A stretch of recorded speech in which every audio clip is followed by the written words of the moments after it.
각종 반찬들, 가공식품들, 고기, 생선, 그리고 마실 것까지 냉장고를 열어보면 먹을 것들이 가득합니다.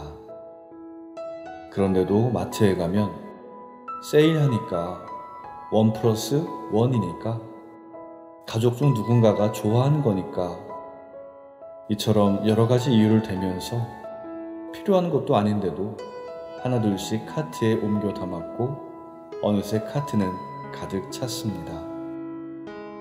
길게 늘어진 영수증을 보면서 욕심을 너무 부렸나 싶다가도 잘 쓰면 되는 거라고 생각하면서 크게 신경 쓰지 않았습니다.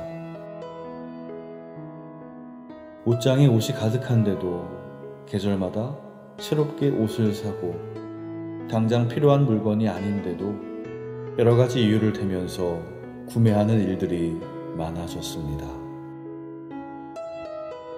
1차, 2차, 연이어지는 술자리. 좋은 사람들과 기분 좋게 한잔 하려고 했던 거였는데 술 마시는 것 자체가 목적이 되어버린 것 마냥 빈병은 쌓여만 갔고 비틀거리는 몸, 무절제한 말과 행동들이 쏟아져 나왔습니다. 그리고 다음날 무슨 일이 있었는지 기억이 나지 않아 괴롭고 힘들었던 적도 있었습니다.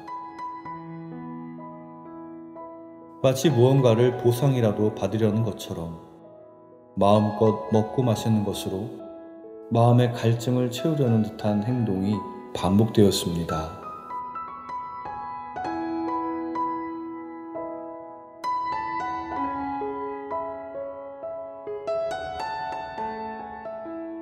인간은 육신을 지니고 있기 때문에 먹고 마셔야 살아갈 수 있습니다. 하느님께서도 우리가 잘 먹고 마심으로써 건강해져서 바른 생각을 가지고 복음을 더 힘있게 전하기를 바라십니다. 하지만 절제하지 못하고 먹고 마시는 것이 주는 즐거움에만 빠진다면 물을 많이 준 화초의 뿌리가 썩어 들어가듯이 우리의 몸도 병들고 우리의 마음도 탐욕에 사로잡히게 됩니다. 예수님께서 들려주시는 부자와 라자로의 비유에서 알 수 있듯이 탐욕에 찬 생활을 했던 부자는 자기 집 대문 앞에 있는 라자로를 보지 못했습니다. 탐욕에 사로잡히게 되면 주변이 눈에 들어오지 않게 되고 당장 오늘 하루 먹을 것이 없고 마실 물이 없어서 고통을 겪고 있는 사람들이 보이지 않게 됩니다. 그래서 라자로는 항상 그 자리에서 부자의 식탁에서 떨어지는 것으로라도 배를 채우기를 바랬지만 그조차도 허락되지 않았던 것입니다. 모든 탐욕을 경계하여라. 아무리 부유하더라도 사람의 생명은 그의 재산에 달려있지 않다.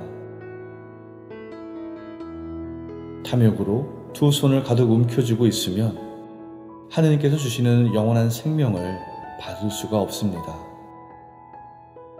하느님께서 주시는 것을 받기 위해서는 필요한 만큼만 지닌 채 내 손에 쥔 나머지 것들을 내려놓아야 합니다.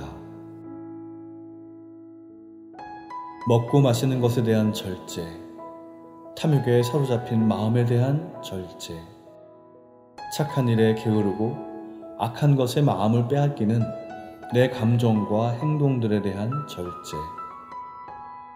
이렇게 절제를 통해서 우리는 선으로 나아가야 합니다. 맑은 몸과 마음으로 하느님과 하느님의 것을 선택할 때 우리는 진정으로 연대해서 함께 살아갈 수 있게 됩니다.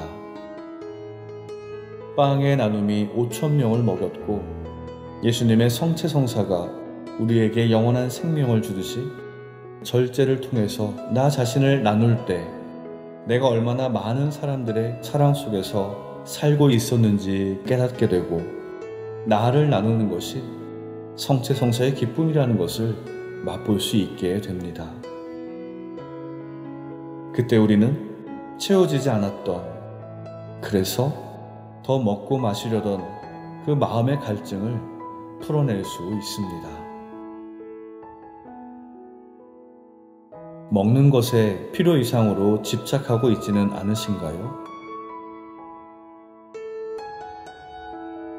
내일을 준비한다는 이유로 차고 넘치도록 소유하고 계시지는 않으신가요?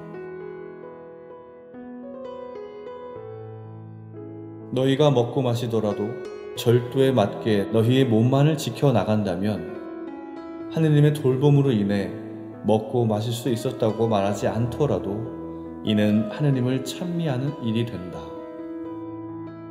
그러나 먹고 마시는 것으로 즐거움을 꾀한다면 하느님의 돌봄으로 인해 먹고 마실 수 있었다고 말한다 할지라도 그것은 하느님을 더럽히는 일이 된다.